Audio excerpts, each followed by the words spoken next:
Shabbat Shalom. Well, this week's Torah portion is Vayishlach. Vayishlach. This is Parashah. In the beginning, Genesis 32:4 through 36:43. In this week's Torah portion, we have Yaakov is in the process of leaving Lavan and heading towards his brother. And, well, we're going to kind of follow him through, so I don't want to go over too much of it. But there's a whole lot in this week's portion that's midrashed and discussed and taught. And so this week we are going to, my wife came up here with the little bear, and this is my pacifier, I guess. Somebody mentioned it the other week. Yeah, all right. So, Vayishlach, and he sent. Parashah 32:4, and Yaakov sent messengers, Yaakov sent angels before his face to his brother Esau, to the land of Seir, the field of Edom. And he commanded them, saying, "You shall say to my Lord, Adonai, to Esau, your servant Yaakov says this, I have sojourned with Lavan remaining until now, and it is that oxen and donkeys, flocks, servants, male and female, are mine, and I have sent to my Lord to find favor in your eyes." And the messengers, the angels, came back to Yaakov, saying, "We came to your brother Esau, and also he is coming to meet you, and 400 men are with him." And Yaakov was afraid, and he was very distressed. Okay, so Yaakov is a man who, throughout his life, from the womb till now and forward, I believe, we see him involved in a lot of controversy. There's a lot of conflict in this man's life, a lot of strife, a lot of battling. And he's leaving Lavan, this man who changed his wages 10 times, who he deceived a little and was deceived a little. But he was prospered. He prospered during his time there. And he's heading back to Esau. So he's returning, in essence, to his father's house. And he realizes, remember when he left? Well, why did he leave? Because his mother told him, "Look, I overheard your brother, and he's going to kill you. As soon as Dad dies, you're dead. Dad dies, you die. That's what's going to happen because Esau's going to kill you. So leave. Get out of town." And then she told him, "You know what? When your brother's anger subsides, when he's calmed down, when he's forgotten about all of this, I'll send for you." To our knowledge, she never sent for him. So Yaakov, he's heading back towards Esau, and he's got 400 men. His brother has 400 men coming to meet him. He's got camels and sheep and donkeys and male and female servants and his wives, all 4 of them, God help him, and all 12 at this point.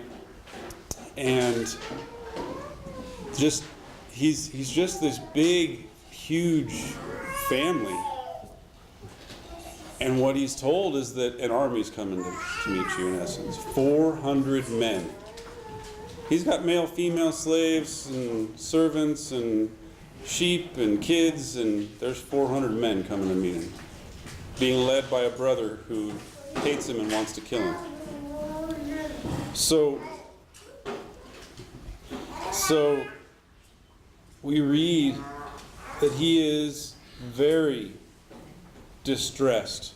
He is afraid. And so what does he do? He divides his house. Not only does he divide his house, but he sends out his wives' servants, which are his wives, and all of their children, and Leah and her children. And then he keeps Rachel back with him, with her children. And so now what's happening here? What can we, and remember, these aren't just some grandiose, huge, bigger than life characters in Scripture. They aren't lacking imperfections. They're human, right? So let's think about this. Not only do we have a family that's already full of a lot of jealousy and competition. It takes place between the women, it takes place between the children, it takes place between Yaakov and his wives. But now, when death is staring them in the face, in essence, he divides up his house. And so now, what do you think is going through the minds of the women and the children? Man, there is a reinforcement of, well, we know who Dad loves. He's sending me off to be slaughtered. Yeshua tell us when he's accused of casting out unclean spirits, when he's accused of casting out demons under and in the authority of Beelzebub. He says, you know what? You guys are nuts. I'm paraphrasing. What he says is, a house divided against itself will not stand. If I'm casting out demons in the name of Beelzebub, it won't work. Because evil can't cast out evil. The unclean can't cast out the unclean. So Yeshua says that a house divided is doomed to failure in essence. It cannot stand. And Yaakov is doing this exact thing right now. He's afraid. He's terrified. And he divides his house. And that is what one of our big struggles is in the face of fear, what do? Divide from each other. We start counting our sheep in essence. Yeah. We start inventorying what we have in life. What am I willing to lose? Which hand am I going to let be cut off? Which finger would I not mind losing the least? Or however that would work.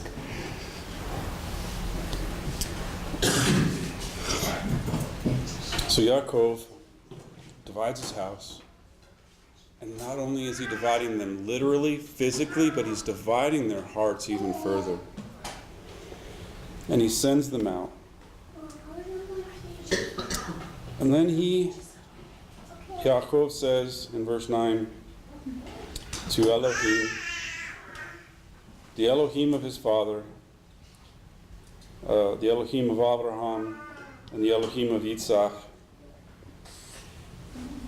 Yahweh, who said to me, go back to your land, to your kindred, and I will deal with you. I will deal well with you. I am not worthy of all the mercies and all of the truth which you have done to your servant. So picture this, Yaakov, right? Yahweh came to him. He came to him in a vision, and he told him, I will bless you in this travel. Go, keep going. You're on the right path. And he says, surely I didn't know this is the place of God. There's an escalator that goes up and down to heaven, right? I'm kidding, because we talked about that. All right. And he follows him back to his father's house, right? His mother's father's house. So he goes back to the house of Lavan, and Yahweh blesses him. And then Yahweh says, you know what? It's time to go. And so he follows him. He gets up and he leaves. And then Esau comes barreling down in front of him. And what does he say? You know what, God? I don't deserve all of your blessings. I don't deserve your mercy. I know I've been following you till now, but this is too much. I mean, can you imagine what's going through this guy's heart and mind right now? He is petrified that his brother's coming. And he starts praying, God of Abraham, my father, and God of Isaac, my father, Yahweh, I don't deserve your blessings. I can just imagine this man. He's looking at his brother, 400 men coming down, and he's like, this is what God has in store for me.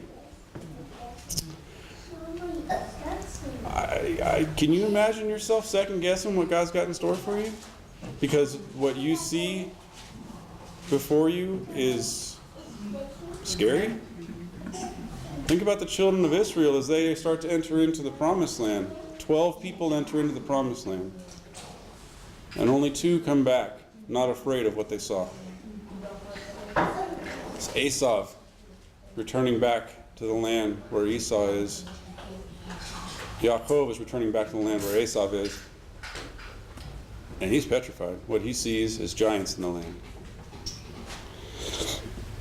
So he tells God, your mercies and the truth which you have done for your servant, for I passed over this Yarden with my staff,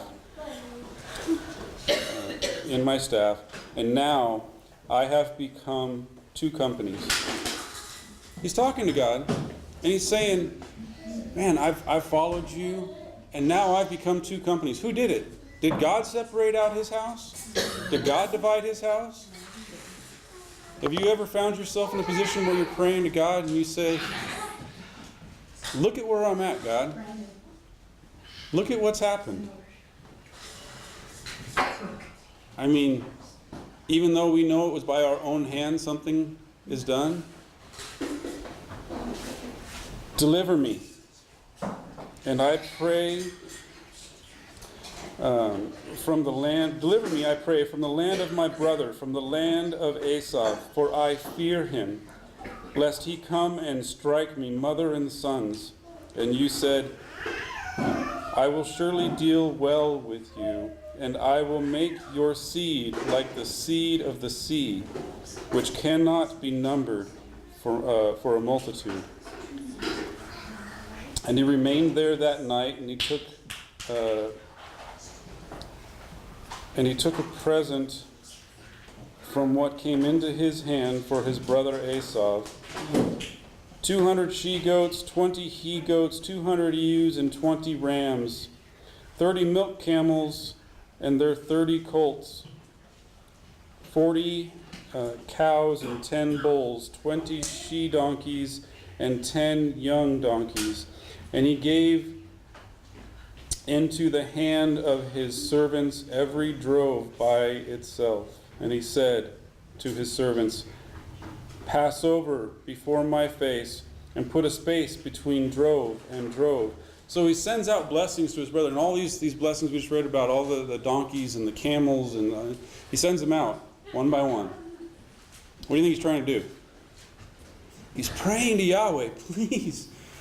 You told me that you would bless me, and I don't deserve everything that you've given me, and now I'm a house divided. Please deliver me from this. So he's praying to God as if he trusts God, but then by his own hand he's dividing his house in 2, and then he's sending his brother little by little blessings. And it's like he's trying to soften his brother's heart. He's going to send him one little gift. It's kind of like Hanukkah. You get a gift every day. Gives one little gift, and then another one comes after that one. He gets another little gift. And what's Yaakov's thinking here? I mean, this Torah doesn't specifically tell us, but I can just imagine the things that he's been through. He's learned how to manipulate, how to deceive. He's learned how to get what he wants by his own hand, or by his own hand covered in someone else's skin.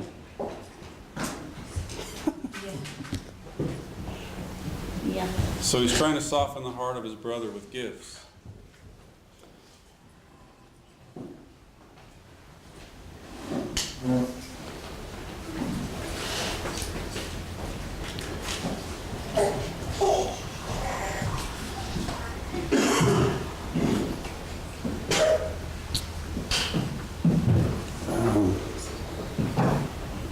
In verse 19, and he also commanded the second and third, the same.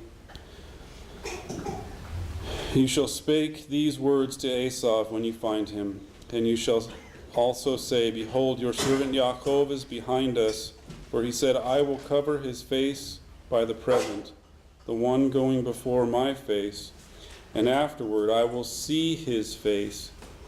So you catch what he's saying there? Yaakov's mindset, it's in essence, it's witchcraft.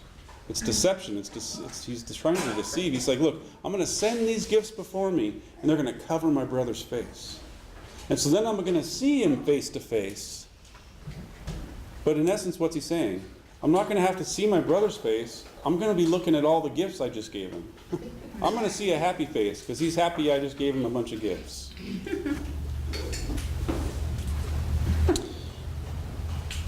And the present passed before his face, and the remaining in the camp in that night.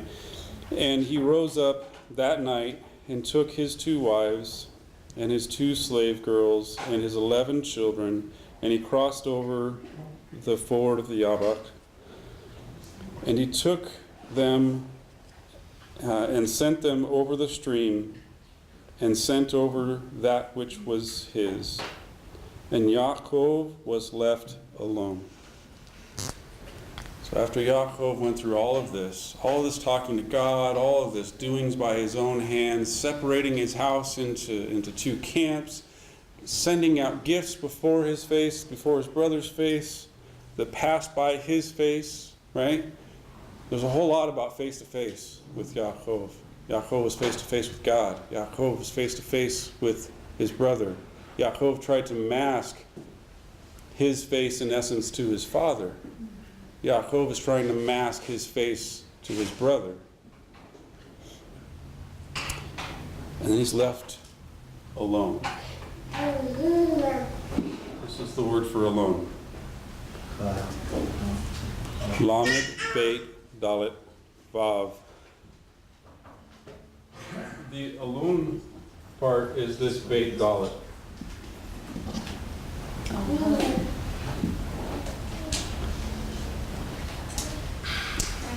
Vad, it means to separate, to be alone. It also means destruction.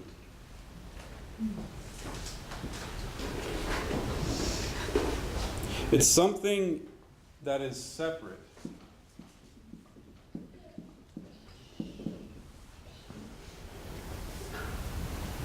It's something that has been separated from a whole.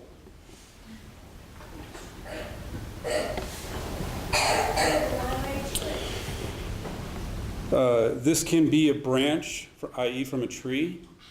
It can be a staff from a branch. It can be linen cloth whose fibers are divided. It's all alive.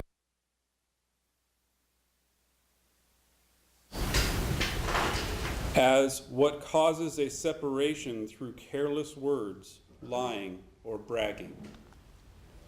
You know, I think it's absolutely awesome when we dig into the Hebrew and we start finding things that are related that we never probably either thought about or wanted to think about the fact that they're related. Have you ever thought about bragging as being related to lying?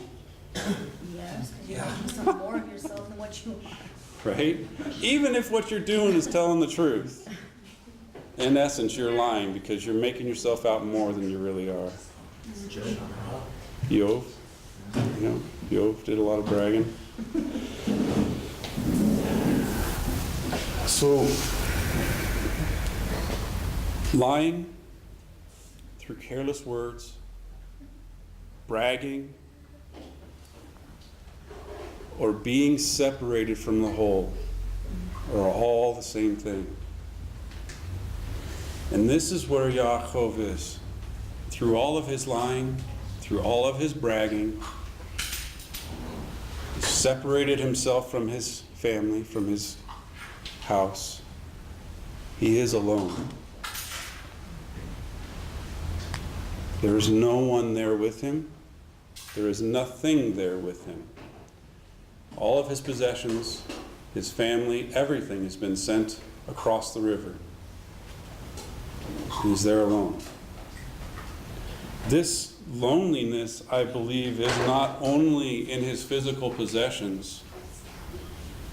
I believe this loneliness is within his heart and his mind, within his soul, within his existence.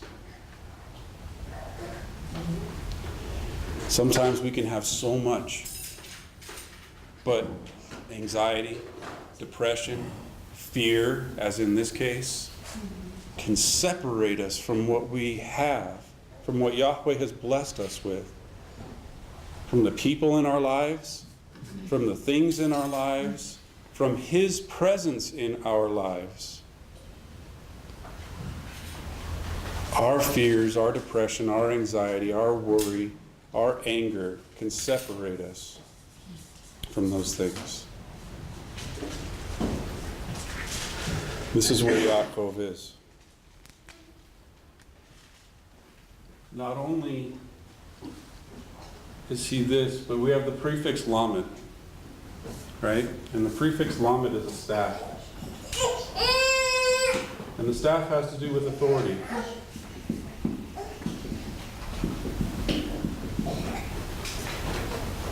It has to do with guidance.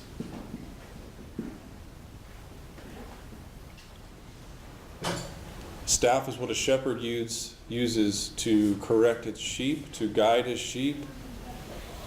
A staff is a symbol of authority. We see this specifically later with Levi when he sleeps with what he thinks is a harlot, and he leaves his staff and the signet behind, representing his promise to fulfill his promise to fulfill his obligation to the woman, to his daughter-in-law. So in the Hebrew language, the prefix lamed means to or toward. Can also be in sometimes. So Yaakov, when it says that he was alone, that he was separated, that he was in essence there in his own lying and deceit and careless words and actions, this is his authority. This is the staff that he holds. This is what he is operating in.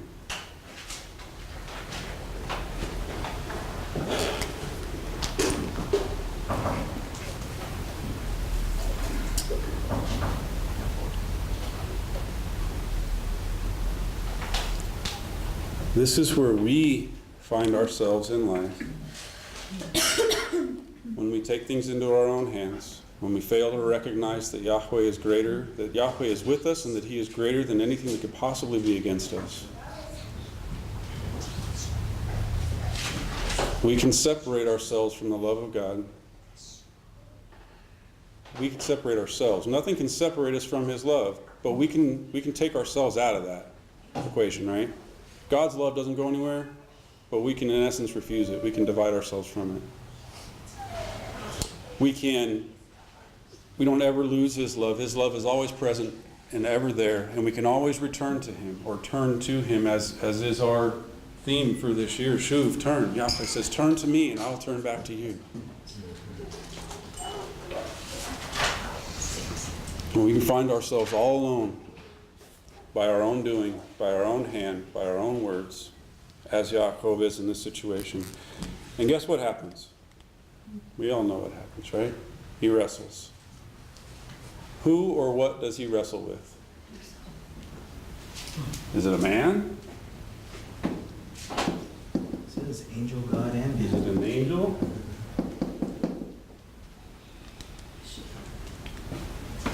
Okay, so here's what we have. If you looked up commentaries, midrash, Bible studies on this, what we have is this is who Yaakov was wrestling according to a lot of different interpretations. He was wrestling Esau, Lavan, his wives, his mother and father, his sons, Shechem, well, not specifically Shechem in this instance, but so, okay, he was wrestling Esau, Lavan, his wives, his sons, his mother and father, Yahweh, Yeshua, right? And himself. So this is where everyone has come up with their interpretation of who Yaakov is wrestling.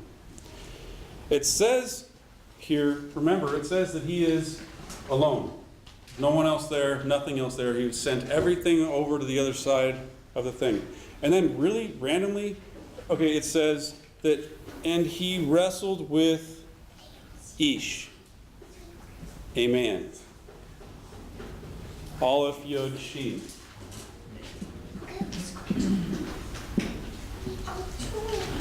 Now what is Ish in Hebrew? Ish. Ish in Hebrew, Aleph Yod Shin specifically is fire, right?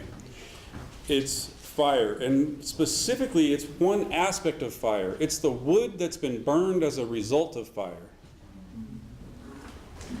Okay, so is that what's being referred to here? Because also when you see Aleph Yod Shin in Hebrew, it's a derivative of Anoshim. It's a defective version of Anoshim. And so Ish or Aish can be translated as fire or man, as in Anoshim, which is man. Anoshim, we've gone over this before, with this Hebrew word before a bit.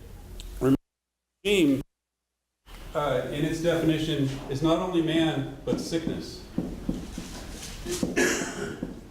Man is doomed to die. That's our fate. We're born, and we start dying. This is man. Man is mortal. Anoshim has to do with man's mortality. So, he wrestles with Ish, man. If we turn to Hosea, we don't have to turn there, but when we go to Hosea chapter 12, we don't have time to read the whole thing. You know I would. In Hosea chapter 12, it is a prophecy being about Yaakov, and Yaakov is being used in reference to it. And it says that he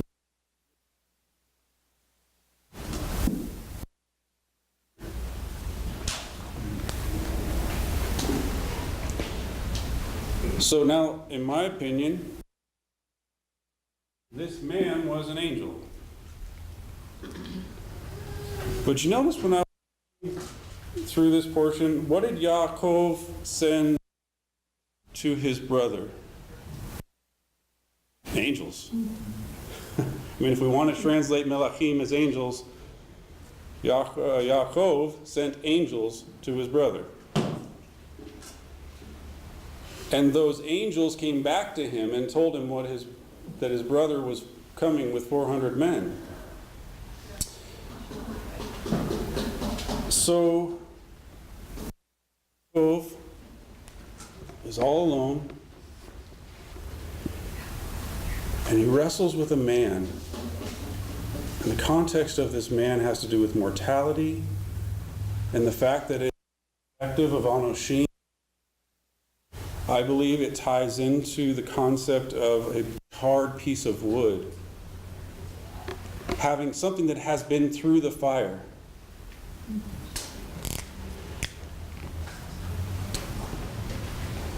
So,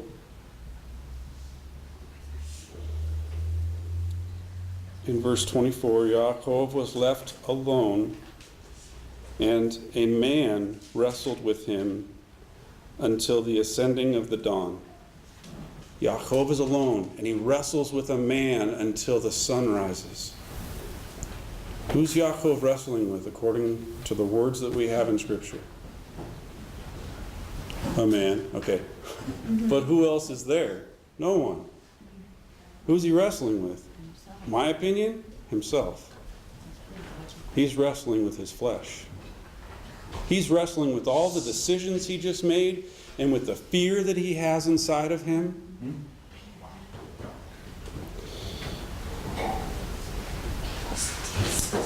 And he saw that he did not prevail over him. And he struck him in his hip socket. So Yaakov, let's follow this through. If he's wrestling with himself, he comes to a point where he recognizes, I can't win. I keep making the wrong decision. And so, struck in the hip socket. And we know, we talk about Yaakov, from now on he walks with a limp. So he's really going to need this staff that he's walking in for something. Okay, so anyway, Yaakov is struck in his hip socket, and Yaakov's hip socket was unhinged as he grappled with him.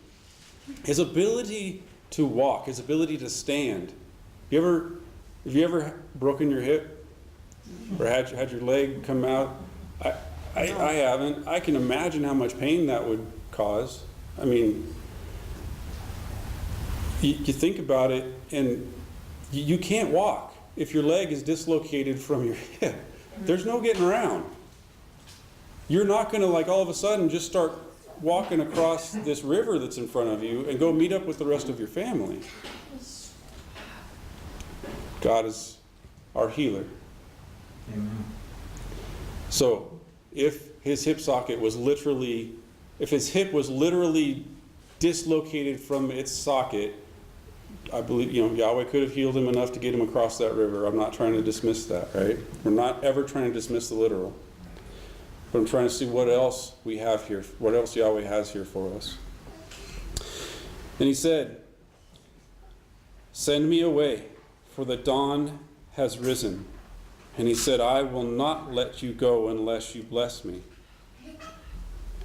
And he said to him, "What is your name?" And he said, "Yaakov." And he said, "Your name no longer shall be called Yaakov, but Israel." Now, at this point, this is one of the defenses for people who believe that, see, this is because Yaakov is wrestling God here. Because no one else can change a name. No one else has the authority to change a name. Really?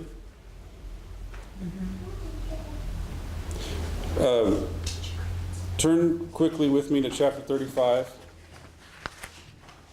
Let's start in verse 9. And Elohim appeared to Yaakov again when he came out of Padan Aram and blessed him. And Elohim said to him, "Your name is Yaakov.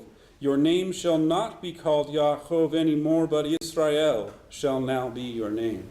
This is where Yahweh changes Yaakov's name. This is where it specifically says God does this. Where else do we see in Scripture where a man of God receives instruction by a man and then God confirms it later? Think about the thing that jumps to mind for me is Moshe. When his father-in-law tells him, "What are you doing? Are you crazy? This is going to kill you. You can't judge every single one of these people. Establish some order to this. Set up judges. Set up judges over tens, over hundreds, over thousands. And let the big matters come to you. Let the serious things come to you. You can discern between those. But trust these people enough to make their own, to judge themselves." And then a couple chapters later, God says, "Establish judges." So we have in Scripture where this happens, where a man says something, and then God confirms it, or institutes it, and establishes it. Yahweh himself becomes, in essence, that second witness. So, let's go back to 32. 32.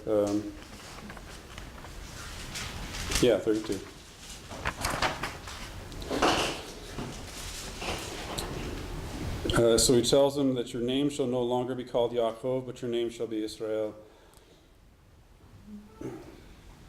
Because you have persevered with Elohim and with Anoshim and have been able. Okay, no longer will you be Yaakov, but you shall be known as Israel, because you have wrestled with Anoshim and with Elohim and have prevailed. What we see here is that the scripture's drawing our attention to the fact that Yaakov is not only wrestling with a man, he's not only wrestling with Elohim. Yaakov is he's not only wrestling with a man, he's also wrestling with Elohim. But in my personal opinion, I don't think he's wrestling with God in this story. We see him wrestling with God right before this story of this man that he's wrestling with by the river. Because specifically we read he's wrestling with a man and God is not a man. In Hosea we read that this man is a messenger. God has messengers. Right? Okay, so if Yaakov's wrestling with a man here, and then he's being told, you've wrestled with God and you've wrestled with man and you have persevered.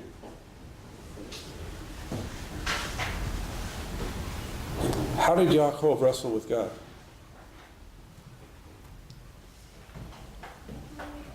I mean, we see this image of this stout man on a riverbank wrestling with this even stouter man with wings, and there's just this war taking place and this inability to move forward. How many of you have fought with God like that?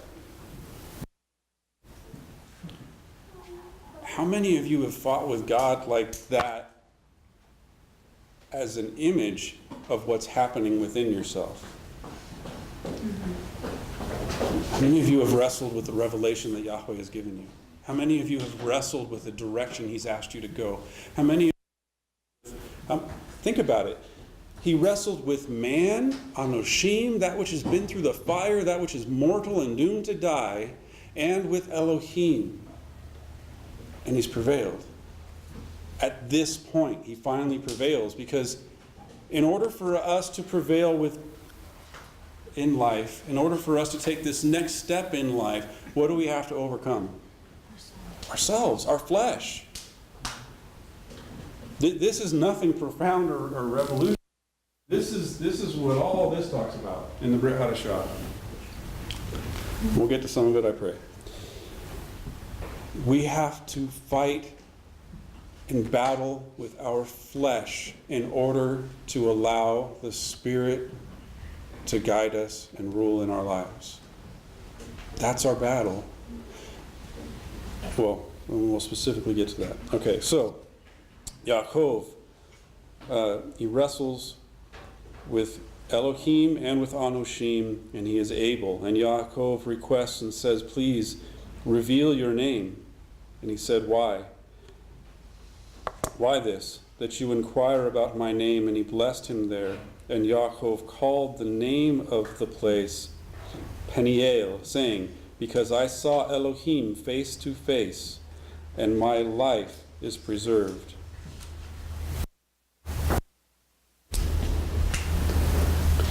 Where did he see God face to face? This is the answer to us as to when he wrestled with God. He saw God face to face. And it wasn't in this story about him wrestling on the riverbank with a man. Yaakov saw Yahweh face towards the house of Lavan when he was laying down with the rocks around him and one at his head because he thought that. And he fell asleep and he had a vision and he saw the escalator with the Melachim, the angels, the messengers, ascending and descending. There's a ladder. Ascending and descending. And he said, surely this is the house of God. And this is the doorway to Hashamayim. And I did not know. I have seen God face to face. This is where he wrestled with God. Because what did he tell God then? Remember, we talked about this. If you do this, then I'll do that. Prove to me you are who you say you are, and then I'll believe in who you say you are. Tell me that's not a wrestling with God.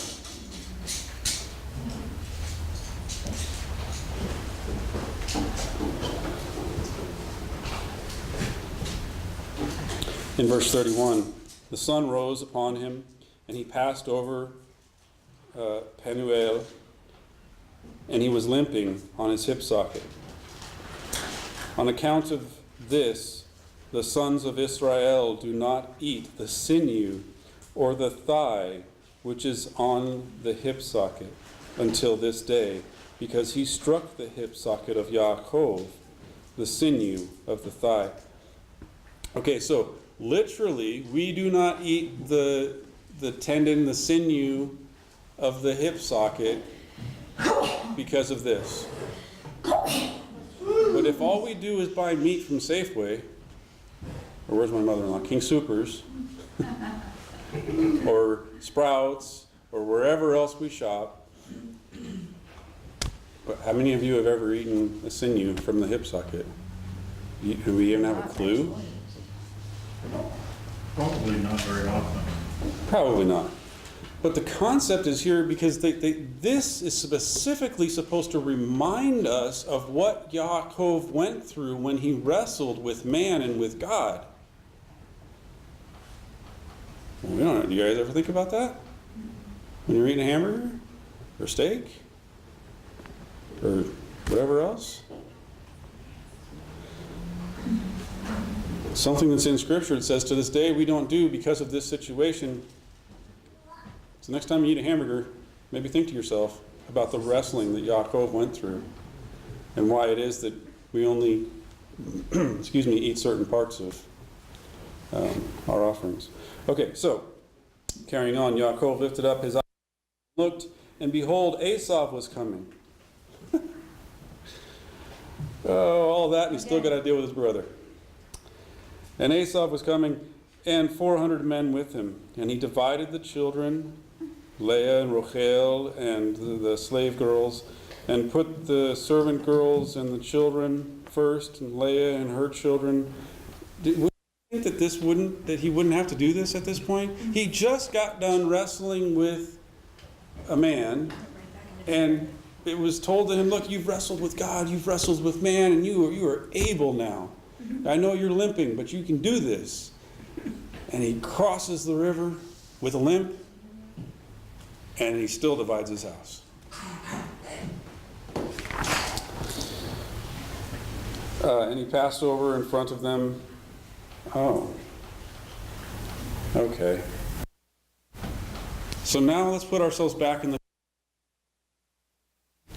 And Daddy's separated. We see where Dad's true love is.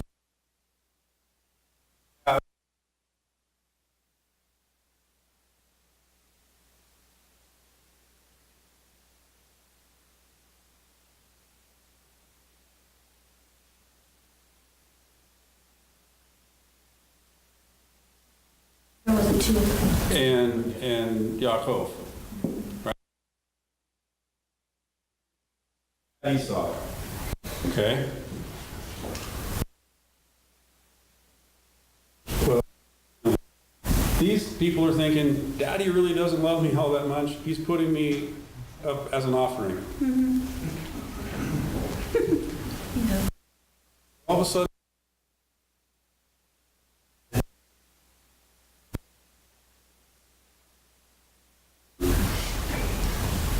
and he meets his brother. He finally steps up. He finally puts himself in that position of the head of the family. And he says, you know what? This is my family. I am the head of it.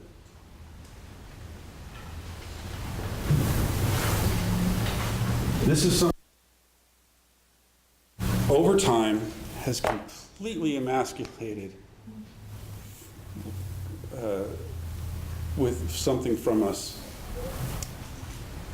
As men, it is so hard for us to be able to walk because we're confident and capable and just as able as a man to do anything. We're equal. Right? And so now, when a man does finally say, you know what?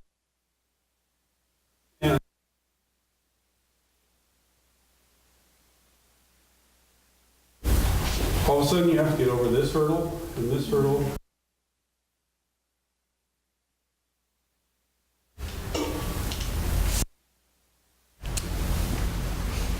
So that's for us. But I don't think it's all that different. I don't think we have to view the people in our lives hurdle. Because when you finally make go and face it, he was operating under a different revelation, a different understanding. He knew that whoever was with him, Yahweh, was greater than whoever was against him, Esau. And it didn't matter what was in front of him. He loved his wives and his children enough to go before them and to say, I'm here, brother. Well, now it kind of does trick him a little bit, though. So he's not fully over. So don't, I mean, if we look at this as Yaakov, he's human, right? And he's had this profound moment in his life, this revolutionary growth in his life. His name has changed. His perspective on life has changed. But he's still human. Because his brother says, stay. And he says, no, stay. No, let me just go to this little place. I have these little ones. They can't quite keep up with us. So he's still, so don't think that just because we have this moment with God that we're going to be like this huge, mighty warrior ready to we can do anything. You're still going to have these weaknesses that we have to battle.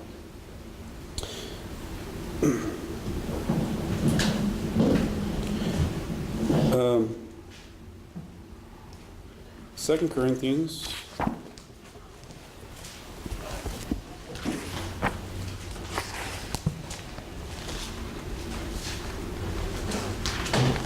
chapter 10, starting in verse 1. And I myself, Shaul, call upon you through the meekness and gentleness of Mashiach, I who indeed do look upon, am lowly among you, but being absent am bold towards you. But I ask, not being present, that I may be bold with the confidence which I think to be daring against some, those having thought of us as walking according to flesh. For walking about in flesh, we do not war according to flesh. For the weapons of our warfare are not fleshly, but powerful to Elohim in order to put down strongholds, pulling down imaginations and every high. Okay, so he's saying, look, I'm lowly amongst all of you, man. I'm small of stature. I'm a little guy, and his eyesight's not great from what we've heard. He's got some kind of a pain in his side that's plagued him that God won't get rid of. And he's saying, look, I'm here in this battle with you. And pay attention to the fact that our battle is not flesh.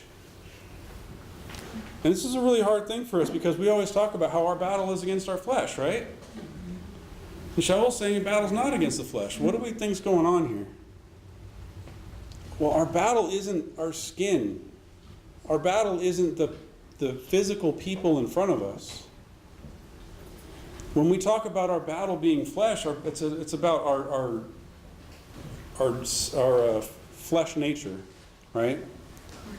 Our lustful desires. And he's about to get into it. So he says, look, don't fight against the physical. Don't fight against the flesh. No, don't abuse your flesh physically to try and overcome something. Don't plan on fighting a physical war. That's not where our battle is.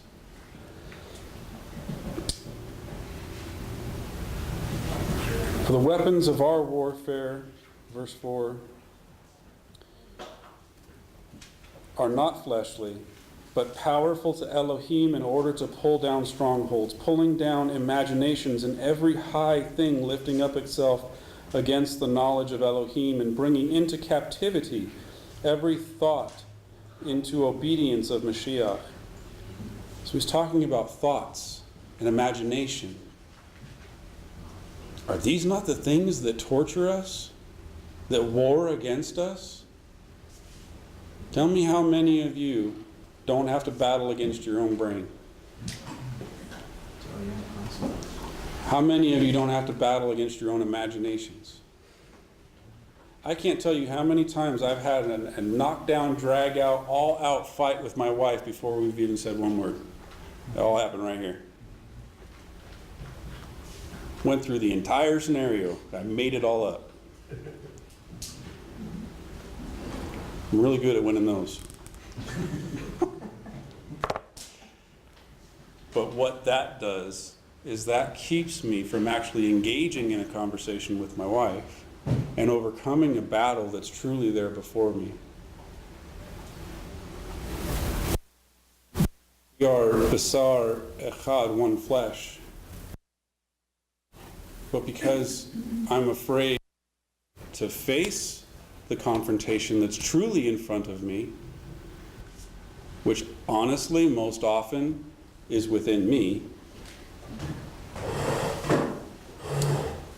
so because I'm afraid to confront that openly with her, I just sit there and I go through scenarios in my brain about what's happening, what might happen, what she might say, what I might say. Boy, what a worthless waste of time that is. But my enemy is winning that battle a lot of the times in my head.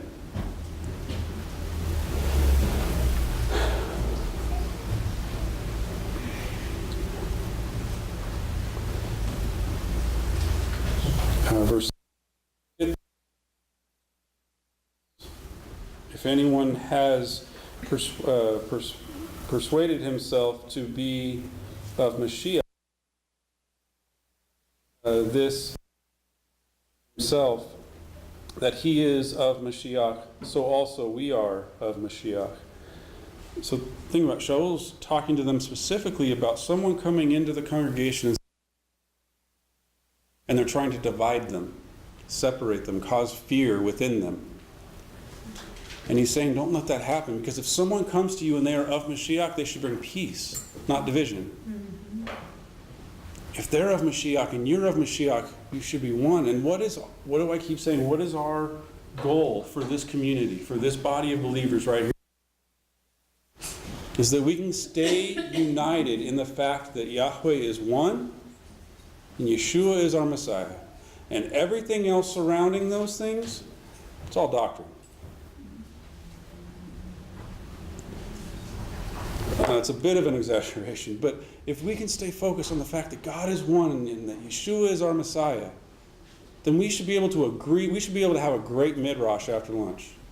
We should be able to argue and disagree and have differences of opinions, and at the end of it all, hug each other, wish each other a good week, fellowship throughout the week, I pray. Because that's not going to divide us. Just because we have a difference of opinion on any one aspect of Torah, it shouldn't divide. And if anyone does try to cause a with some aspect of Torah, consider this scripture. Shaul says that, and so does Yeshua, a house divided cannot stand. If someone tells you, you know what, this is a divided, and it's not about the fact that God is one, that Yeshua is the Messiah, it's not about something foundational to our faith.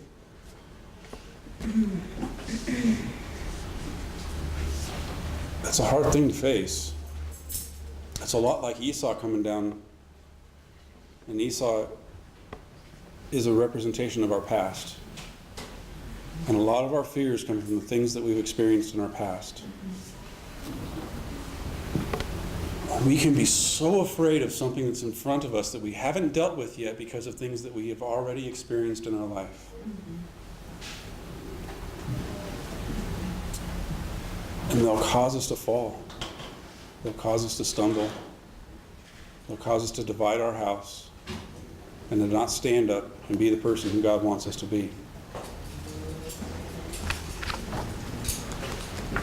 Our past does not determine who we are, and it certainly does not determine our future.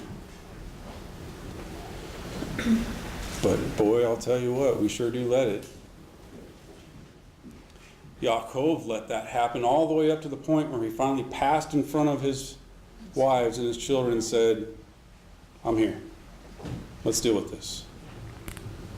And until we make that decision to get past that fear that we have in our head and in our mind and in our imagination and our hearts, and we say, you know what? I'm going to face this head on. Let's talk about this. Let's get past this situation. I've told you guys before that when my wife and I first got together, a lot of the time she would have to tell me, you know what? I'm not the woman you used to be with. You didn't know your ventriloquist. Just move your mouth like this next time. Right?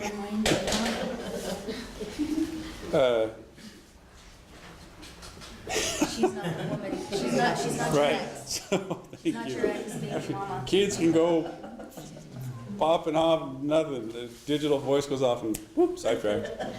What's that say about where my distractions are? Okay, so I told you guys before, that my wife, in the beginning of our relationship, she would have to often tell me, like, I'm not the woman you used to be with, right? And that's one of the struggles that, unfortunately, we have a lot of in our society today because we don't just have one wife. Mm-hmm. We have many relationships throughout our lives before we enter into a time in our life where we finally make the commitment truly to God to be with one person. Okay, so at any rate, she would have to tell me, I'm not that person. That's not who you're fighting. That's not who you're talking to. That's not who you're facing. And we have that same thing. It can be with a coworker, with a friend. If we truly look at them for who they are, and not through the filter of who we are afraid they are, we can win that battle. But so often we're worried about our flesh and not about the Spirit of God. We're not worried about coming together in unity with someone. We're worried about building walls and dividing and defending and protecting ourselves. Yaakov. Where's the book of Yaakov? Where's Jacob's book? James. Hallelujah. All right, so the book of James, or as it's written in the book itself, Yaakov, chapter 1, verse 1. The elder to the elect. Oh, that's John. Forgive me.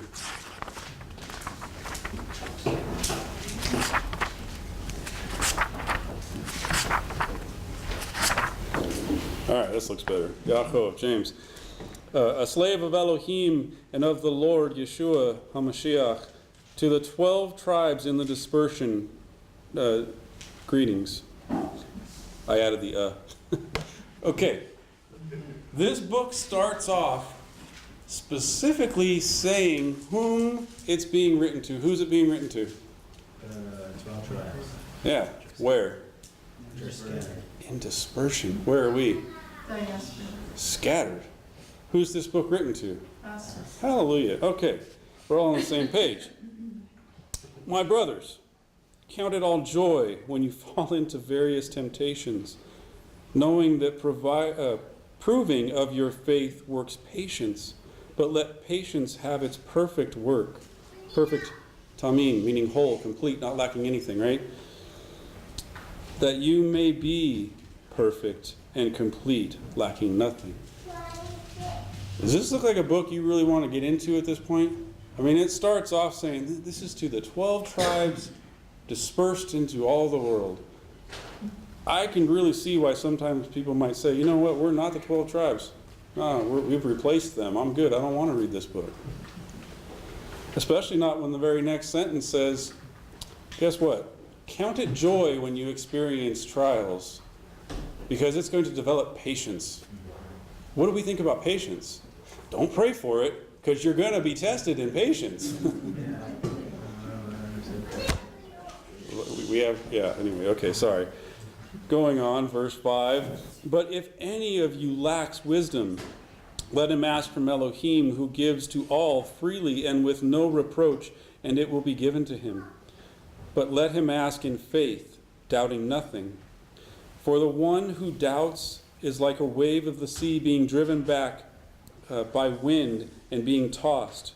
For do not let that man suppose that he will receive anything from the Lord. He is a double-minded man, not dependable in all of his ways. What is a double-minded man according to Yaakov? When his faith is tossed to and fro. He's talking about someone lacking wisdom because someone won't ask for wisdom with faith. So he's talking about someone who has a lack of faith in Yahweh's ability to provide what he says he's going to. You're a double-minded person. Do you believe in God? Yes. Do you believe he can do what he says he can do? Yes. Well, pretty much. All things are possible. Double-minded. Your house won't stand.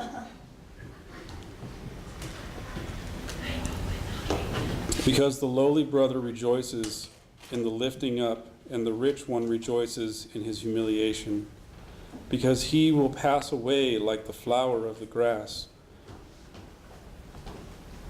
For the sun rose with the hot wind and divided up the grass, and the flower fell, and the beauty of its appearance perished. So also the rich one will fade away in his ways. Blessed is the man who endures temptation, because having been approved, he will receive the crown of life which the Lord promised to the ones loving him. Blessed is the person who endures temptation.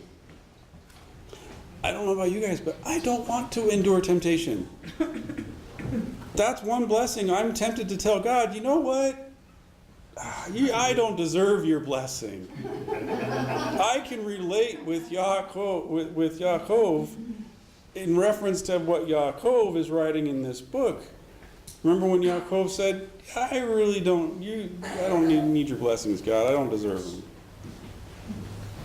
I don't like being tempted because I fail a lot. And the problem is, the whole concept of letting it be worked out and having it develop patience and endurance, we fail.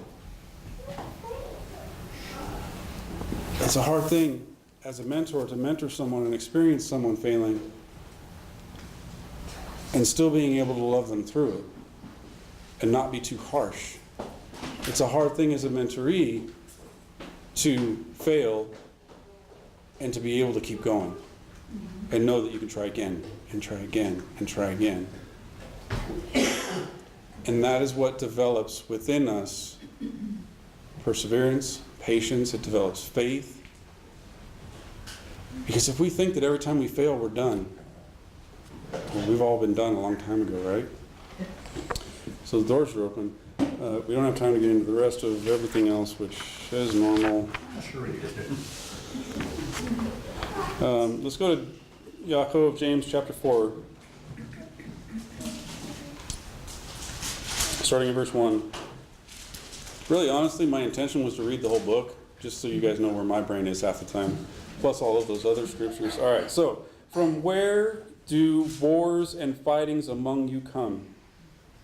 Is it not from this, from your lusts warring in your members? What's the quick temptation right here? This has to do with physical lust towards, between a man and a woman. This has to do with sexual immorality. Not necessarily, does it? From the lusts that war in your members, you desire and you do not have. You murder and are jealous. Boy, he's talking to the 12 tribes of Israel that are dispersed in the nations. This is a warring, murderous people. I mean, he must be writing to people incarcerated throughout the world. Average people. But if you think about it,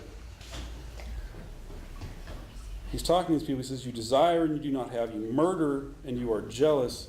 So, do we think he's talking so literally? Not dismissing the fact that someone might have actually murdered. And maybe there were some people incarcerated that needed to hear this message. I know I did. But when do we murder? Our words.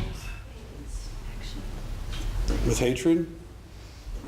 With our hearts. We murder with our hearts. And that manifests through our mouth. Out of the abundance of our heart, our mouth speaks, right?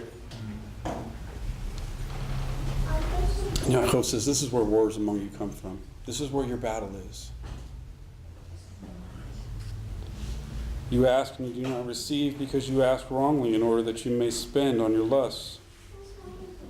We want knowledge about Torah because we want to be able to defend what we believe to others, or we want to be able to convince someone else. We want to have knowledge about Torah because we want to be able to not feel stupid and insecure when someone else tells us something different. Instead of wanting to have knowledge about Torah because we want to walk with God the way He wants us to walk. We do not know do we not know that the friendship with the world is enmity with Elohim? I know I keep bringing this specific verse up, but I don't think we can emphasize on how important it is. Friendship with the world is enemy with God. Plain and simple. If the world is okay, your relationship with God isn't. When people want to violate Yahweh's word, when they want to contradict Yahweh's word, when they want to go against Yahweh's word, it's not okay. It's not acceptable. And we can try to cherry pick and nitpick and figure out which ones that really applies to, but Yahweh's one. And it's a hard thing to stand up and say, this isn't okay for me. When we first come into Torah, we get that Torah terrorist mentality, and we're like, everyone has to know the truth and follow this way.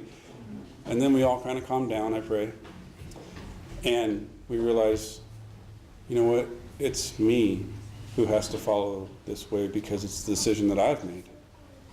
I have salvation through Yeshua HaMashiach, my faith and my belief in Him, and now I'm going to walk the life that He wants me to walk. And part of that is not allowing our past, when it comes to confront us, to allow us to divide our house and to not stand up and be the man or woman that Yahweh wants us to be. What was this person's responsibility in this? What was her responsibility? To go where her husband told her to. She could have said, hey, you're nuts. I'm not going to go face your brother for you.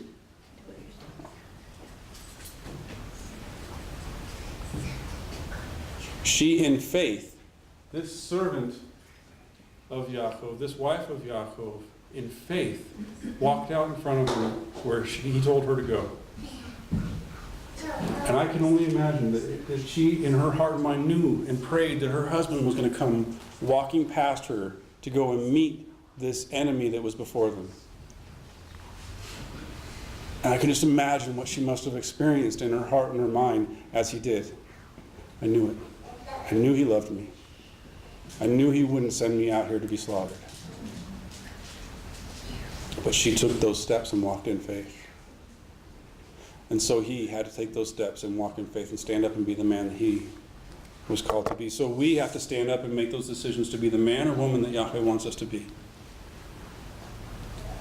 And it's a lot of the times, because we are dispersed throughout the world, not easy.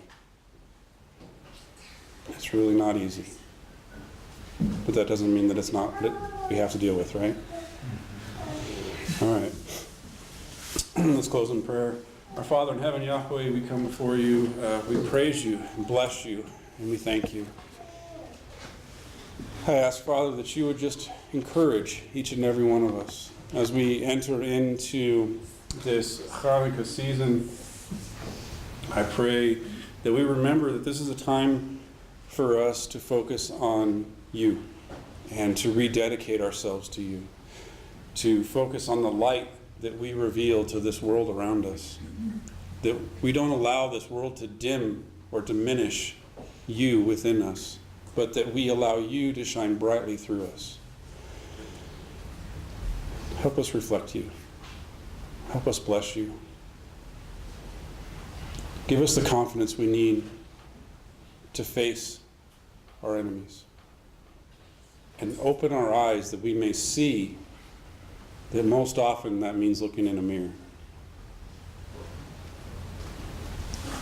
Thank you in advance for your help, for your love. Amen.